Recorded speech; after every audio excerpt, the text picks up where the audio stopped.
La Banque africaine de développement estime que la dette extérieure totale de l'Afrique, qui s'établissait à 1120 milliards de dollars américains en 2022, a atteint 1152 milliards de dollars à la fin 2023. Avec des taux d'intérêt mondiaux à leur plus haut niveau depuis 40 ans, il arrivait à maturité de nombreux titres de dette obligataires émis par les pays africains. 2024 n'a pas été une année facile pour l'Afrique. Et vous avez aujourd'hui une majorité de pays africains qui dépensent plus en service de la dette qu'en santé ou en éducation.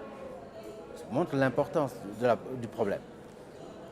Il est vrai, suite à la Covid, des mécanismes ont été mis en place avec le FMI à la Banque mondiale et à travers le G20 pour appuyer les pays africains, enfin pas seulement les pays africains, mais essentiellement les pays africains aussi, qui avaient des problèmes de soutenabilité de la dette, ce qu'on appelle le Common Framework, le cadre commun, qui a montré malheureusement aussi ses limites.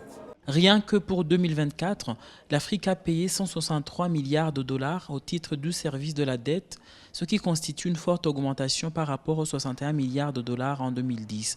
Les négociations sont toujours en cours pour trouver des solutions afin d'alléger ce fardeau pour les pays africains.